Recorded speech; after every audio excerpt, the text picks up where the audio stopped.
الحمد لله والصلاة والسلام على رسول الله وعلى آله وأصحابه أجمعين. اوس رازو د وقف ډولونه یا د وقف قسمونه یا د وقف محلونه دا پیژندل غواړي. عمومي ډول په عموم کې وقف یا معرفة الوقوف چې خبره موږ کوله وقف یوازې یو طریقه نه ده، بلا طریقې دلته وقفونه دي، دا نومونه دي، دا زده کوي. وقف انتظاری، وقف اختباری، وقف اضطراری، وقف تعسفی، وقف معانقه یا مراقبه، دو نمونه دي ښه. یا وقف اختیاری، څو قسمونه شو؟ شپږ قسمونه. دا نمونه دي ګوره د وقف نمونه دي، یا د محلونو یا د وقف د محلونو نمونه دي. دا کوم ځای کې چې وقف کوي صحیح شو. انتظاری یو وقف، وقف انتظاری، وقف اختباری، ګوره اخواته یو اختیاري م ده چې دواړه یو شی ونه وایي. اختباری اختیاري، اختباری د اختبار نه اخیستل شوی ده. امتحاني اختبار امتحان ته ویلی کیږي صحیح شو. اضطراري، تعسفي، او همدغه شان معانقه یا مراقبه، او آخر کې د وقف اختیاري. دا شپږ قسمونه چې دي دا د وقف قسمونه دي. په دې کې بیا آخرنی چې کوم دا وقف اختیاري دا بیا په دوو قسمونو باندې ویشل کیږي. وقف اختیاري په څو قسمونو ویشل کیږي؟ په دوو. یو ته ویل کیږي وقف مقبول او بل ته ویل کیږي وقف غیر مقبول. د ګراف ته لږ وګورئ، اگر که د چاپ کې لږ ضعیف راغلی ده، بهرحال اختیاري ته وګورئ. د اختیاري وقف چې دی نو اختیاري وقف ته وکته، دا دنه تیر راکته شوی دی، دوه نور دي، مقبول او غیر مقبول.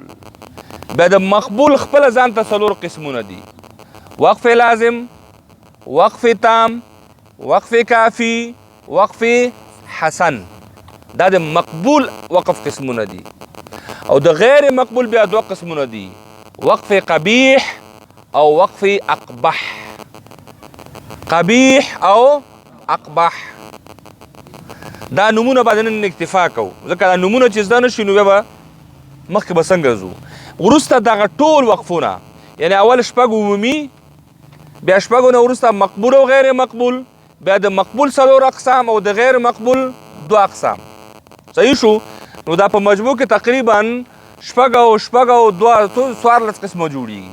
دا به انشاءالله یو یا دوه زده کوو، تعریفوو، سره د مثاله به مخکې ځو، ځکه محلونه دي دا ضروري دا پیژندل غواړي. بیا دا نمونه درته تشریح کوم.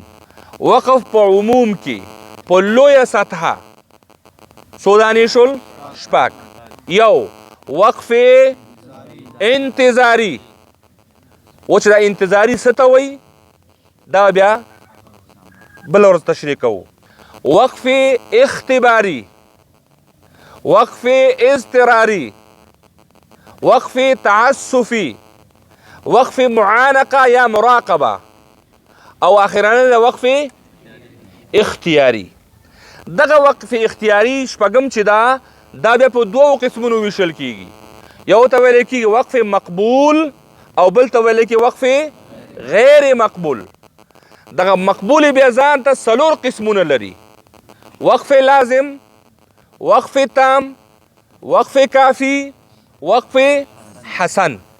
غیر مقبول چې دی نو بیا دوه قسمونه لري: قبیح او اقباح. یعنی وقف قبیح او وقف اقباح. صحیح شو؟ واضحه شو انشاءالله.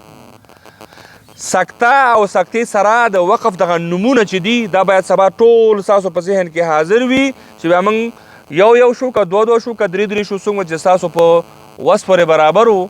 نو دا زو چې تر څو دا هم لږ دقیق ولوستل شي، دا محلونه او دا ډولونه صحیح زده شي، تر څو پر روان وقف کې چې کوم ځای کې چې موږ وقف کوو موږ ته دا معلومي چې دا انتظاري زه وقف کوم اختباری کومه تعسفی ده اختیاری ده که اختیاری ده نو بیا که قبیح مقبول ده که غیر مقبول ده که مقبول ده نو کافی ده تام ده حسن ده کم یو ده لازم ده او که غیر مقبول ده نو آیا قبیح ده که اقبح ده صحیح شو نو بیا به هغه وخت کې موږ په دې باندې پوهېږو چې کله موږ د دې هر یو تعریف وکړو د هر یو ځایونه وپېژنو بس تم دې ځای پورې که یو دوه دانې پکې ونه وایم ها وصلى الله تعالى على خير خلقه محمد وعلى آله وأصحابه أجمعين برحمتك يا أرحم الراحمين